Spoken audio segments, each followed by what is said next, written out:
సాయిరామ్.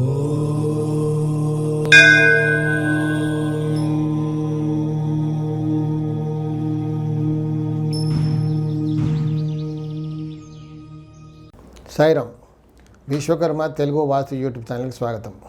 నేను మీ విశ్వకర్మ. ఇంకో కామెంట్ ఏంటంటే, గురువుగారు నైరుతి ప్లాట్ అండి ఇది, అంటే దక్షిణంలో పశ్చిమంలో రోడ్డు ఉన్న ప్లాటు.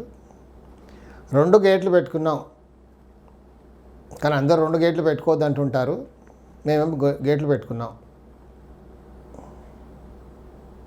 అంటే అతను రాసి ఏంటంటే, ఇది మీ ఉద్దేశం ఏమో ఇలా 2 గేట్లు ఉండకూడదు అని నేను రాశాడు. అయ్యా బాబు, నా ఉద్దేశం కాదు, శాస్త్రం ఏం చెప్తుంది. ఊరికే శాస్త్రం చెప్పడం కాదు, లైవ్ ఎగ్జాంపుల్స్ మీరు కూడా చూస్తే అర్థమవుతుంది. 2 ఉచ్చస్థానాలే.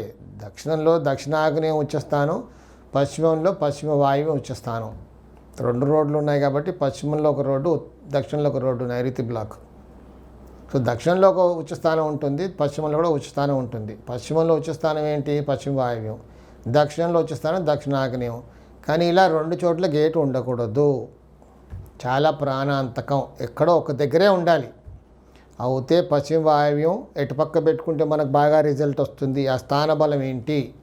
ఆ స్థాన బలాన్ని అనుసరించి మనం ఎక్కడ గేటు పెట్టుకుంటే మనకు మంచి ఫలితాలు ఉంటాయో అక్కడే గేటు పెట్టుకుంటే బాగుంటుంది. కానీ నా ఉద్దేశం కాదు అది.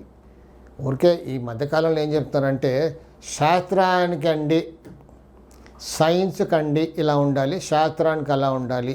చెప్పేవాళ్ళకి ఆ మాత్రం తెలీదా? ఆ మాత్రం జ్ఞానం ఉండాలి. శాస్త్రం అంటేనే సైన్సు. శాస్త్రం అంటే తెలుగులో అన్నాం, సంస్కృత భాష. సైన్స్ అని ఇంగ్లీష్లో అంటున్నాం. శాస్త్రానికి అంటున్నారు కానీ సైన్స్కి ఎలా ఉండాలండి, అది తప్పండి బాబు. చెప్పేవాడికి కాస్త ఇంగిత జ్ఞానం ఉండాలి. కాకపోతే ఉచ్చస్థానమైనా ఎక్కడ పెట్టుకుంటే బాగుంటుంది? ఉత్తరంలో తూర్పులో, ఉత్తరంలో ఉత్తరీశాన్యం ఉచ్చస్థానం, తూర్పులో తూర్పు ఈశాన్యం ఉచ్చస్థానం. ఇక్కడ ఇలా 2 గేట్లు పెట్టుకోవచ్చు. అంటే ఈశాన్యం బ్లాక్కి 2 గేట్లు పెట్టుకోవచ్చు. కానీ కొంతమంది ఇలా 2 గేట్లు పెట్టుకున్న వాళ్ళు కూడా చాలా ఇబ్బందులు పాలయ్యారు. అంటే గేట్లు పెట్టుకోవడంలో పొరపాటు చేయడం వల్ల. కాబట్టి నైరుతి బ్లాక్కి ఎక్కడో ఒక దిక్కే ఉండాలి. సాయి రక్ష.